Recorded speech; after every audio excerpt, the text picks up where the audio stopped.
I just thought this clip was really funny because when I think of Texas, I think of all the same things. So many things are running through my mind, like Trump. I know that some people from the South, they like guns and... Well, it's a good thing I left it in the limo then. Yeah, right. I left my 6-shooter too. Hello everybody, welcome back to Taste of Reality. My name is Queenie, for those who don't know me, reviewing Married at First Sight, Australia, Season 9, Episode 3. Season 9 is starting with a bang. Literally, oh my gosh. It's good. It's good. The drama is starting off quick. Oh, I feel so bad for some of the people. But before we get into it, please make sure to like this video, subscribe to the channel, hit the notification bell, and let's talk about the episode. So speaking of starting off with a bang, Dominica and Jackson done did the dirty, y'all. They were knocking boots. Yeah, I definitely kind of went into yesterday thinking that I was going to hold out, like, for intimacy. That was so good. I had a lot of fun. It just, the timing felt right, and I don't know what more I can say. Even though Mitch and Ella have a very, very strong sexual connection, Ella is holding true to her 3-date rule, even though I don't know how you would count dates when you're going to be spending all your time with him. But listen, waiting is almost always the better option, so that's all right. Do what you got to do, girl. We're going to start with Andrew and Holly. Andrew is 39. Holly is 36. Andrew has been married twice before. Oof, it's okay. It's okay. Everyone deserves love. Like I said before, everyone deserves love. He found himself in Australia because he fell in love with someone in Texas who was from Australia, moved for her, and unfortunately it didn't work out. His first wife in the first marriage, he actually had said that before going through with the wedding, he knew that it was a bad idea. While my ex-wife was walking down the aisle, I was crying. I wasn't crying because I was happy or because I was about to start a new life with a human. I literally knew at that point that I made a huge mistake. The same way I feel about Dominica is the same way I feel about him. I hope that they have learned to speak up, okay? Because I would rather end a wedding than a marriage. That's all I'm saying. Regardless of the fact that 2 marriages had failed, he is still happy for the relationships that he was in because it gave him Maddie, his daughter. I think she's just under 3 years old. And you can see from the way that he speaks about her, she is his world. He gets emotional just at the thought of the little girl. And that's so, so sweet because he is looking for somebody who's very motherly. And Holly is obviously, whew. I mean, we're gonna get into Holly, but Holly has a lot of motherly characteristics and she really wants to be a mom. And she wants a dad who's tender and still wants to be a father of more kids. So it works that he's so sensitive about Maddie. But Holly just reeks of desperation when it comes to having children and being a wife.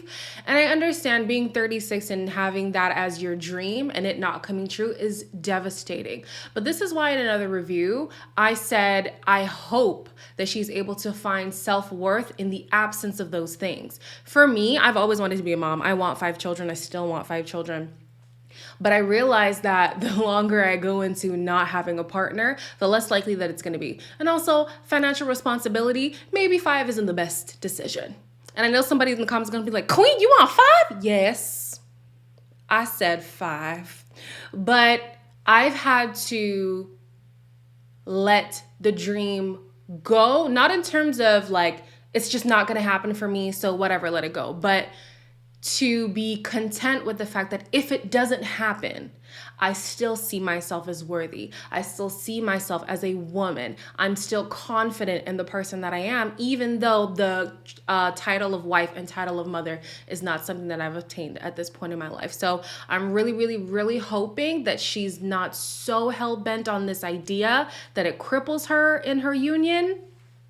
But man, this woman is like putting in the manifestations into the universe. She's repeating affirmations like, I'm going to be a mother and a wife. It's something within me that I cannot describe, that I can't switch off. It's a need. Like I need air, like I need water. And there is a biological clock. Mine is ticking, and it's scary. Along with her biological clock, as we know, her fertility is also low. Now, this is another reason why I hope she doesn't really hold on too much to being a mom, because that could be a very contentious situation in her union. The fact that fertility is so low, they might have to fork out a lot of money in order to get pregnant, or maybe I hope she wants to be a mother more so than experiencing like pregnancy, because then maybe they could do a surrogate. But again, that's money too. It's a whole lot. So, I mean, I hope it works out, but if it doesn't, girl, it's okay. It's okay. You're going to be all right. So since she's somebody who believes in manifestation, her husband is a motivational speaker. Maybe they can both speak into life the love that they will have for each other. Just constantly saying, oh, I love you. I love you. And eventually they'll have love for each other. Who knows? But he wrote this sweet written letter for her, handwritten letter for her, which was so cute. And although at the altar there was initial attraction, as soon as she heard Texas, she heard guns in the back of her mind. Yeehaw! I'm thinking guns and Holly, can you do a Texan yeehaw? Both together. 1, 2, 3, and go. Yeehaw!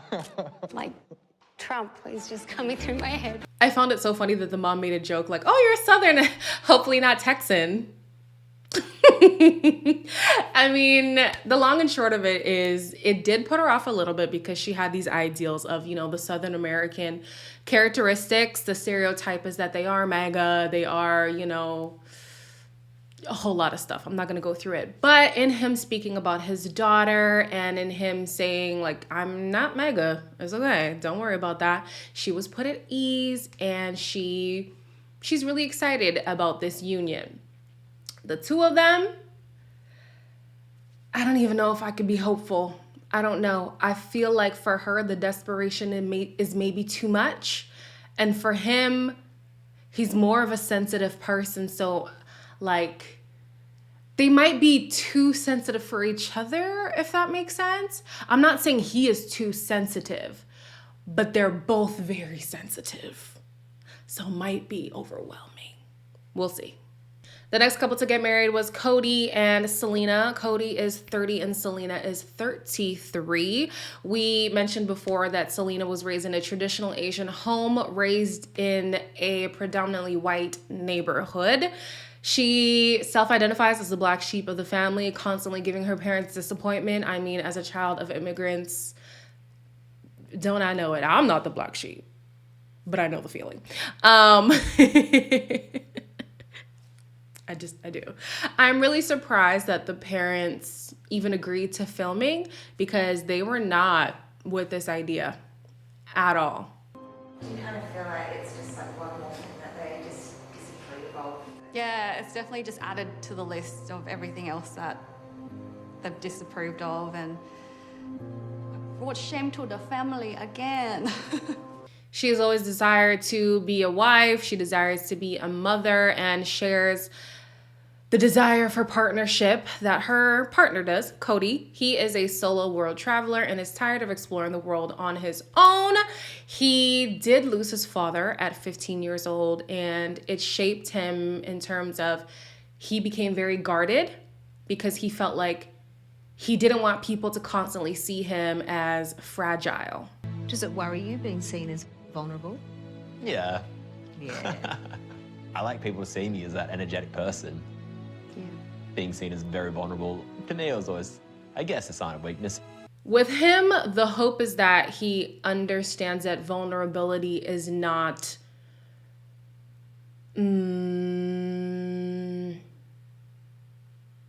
detrimental. Like, it doesn't ruin anything in a relationship. Like, vulnerability is good.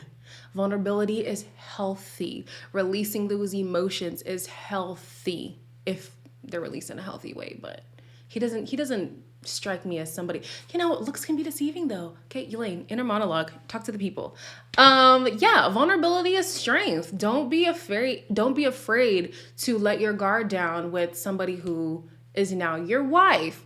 Speaking of her now being his wife, first of all, this Cinderella nightlife, this is so beautiful.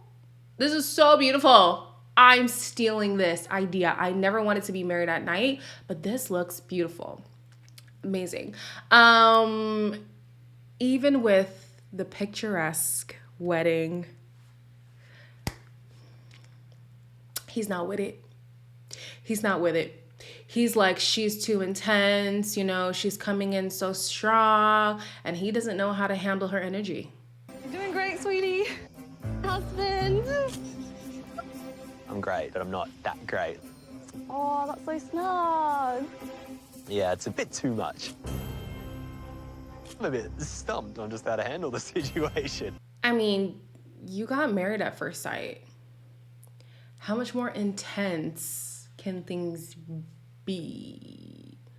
I'm kind of looking at him sideways like, okay, maybe the overexcitement, I could get that, but you being like, oh, why are we talking about kids already? Why are we talking about marriage plans? Because you're married. Married, okay? Of course she's gonna be thinking, yo, I'm in this for the long haul. But later on, we learn that it's actually an attraction problem. We're gonna get to that in a second.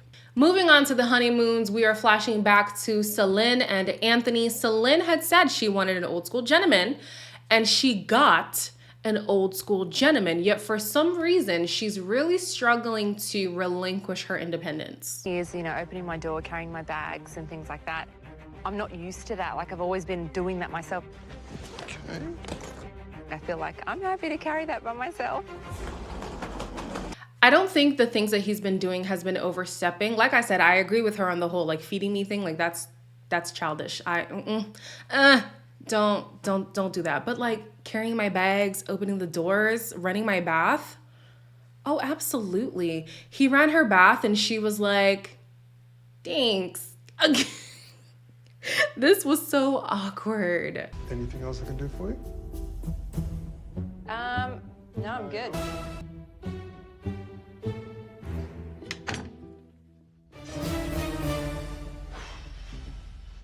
I don't know why Anthony thought dialing up the romance would break her walls down. If anything, it makes her feel like you're smothering her. But I really want Selena to get it together. I love Anthony for her. I really, really do. He seems like such a genuine person. And what you asked for is what you received. She had called herself out in the like audition tape thingy, whatever, and had said, I need to let my walls down. I know that this is a problem. Babe, this is the time to let them down. Let the man treat you like a man wants to treat you. Come on, girl. Moving on to Andrew and Holly. They are doing great. Andrew shares that his biggest concern in this experiment is that this will affect his daughter, Maddie.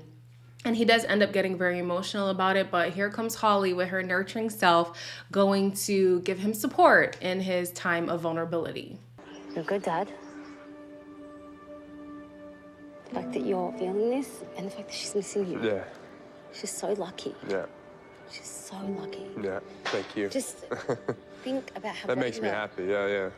This moment was so sweet, because she could have easily like clammed up and been like, ooh, a man is crying. I don't know how to deal with it. But in comforting him, it showed her she's compassionate. It showed him that she's compassionate, showed him that she's taking it serious.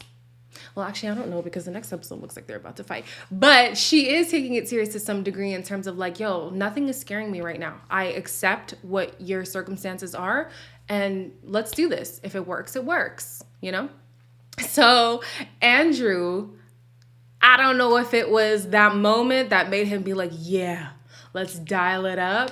He also draws a bath for his wife, but at least for them, it worked out better. This man was buck naked, so I don't even know if I'm gonna show the clip, but I'm gonna show them in the bathtub just to show that it was cute, little ambiance and stuff. It was cute or whatever. But yeah, this is another one where I'm like, yo, the woman might be the person who's gonna ruin it, because in the preview, it seems like he's upset with her over something. It sounded like she wasn't as enthusiastic to be physical with him. So he's kind of put off by that. Yo, the women, come on, get it together, girls. Last but not least, we have Selena and Cody, who get the honeymoon box. The experts' intention for sending the box was to build some more intimacy between the two of them, especially since Cody is not quite feeling connected to Selena. Bad idea. Very bad idea, because the question about physical attraction killed the vibe completely. Hearing that he's actually not attracted to me, that was a bit of a slap in the face. So that's the one that, yeah, that is a bit of a pickle. Yeah. I find it so crazy how people don't know how to answer the question of physical attraction with tact.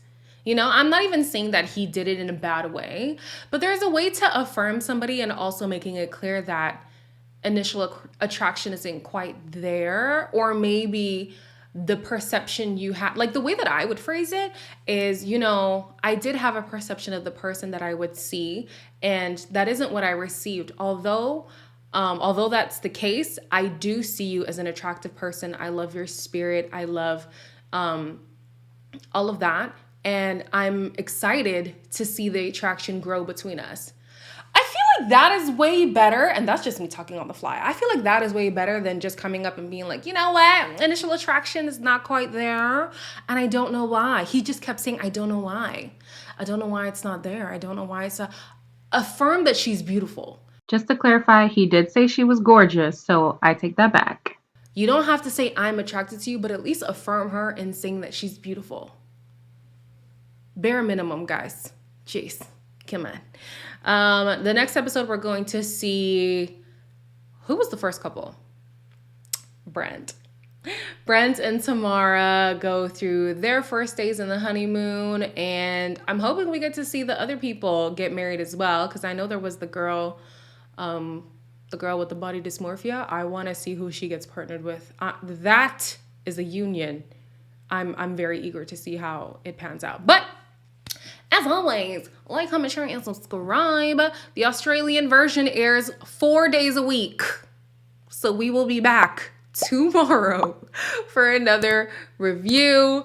Loving the comments down below. Keep it going. Share the video with a friend, and I'll see you in the next one.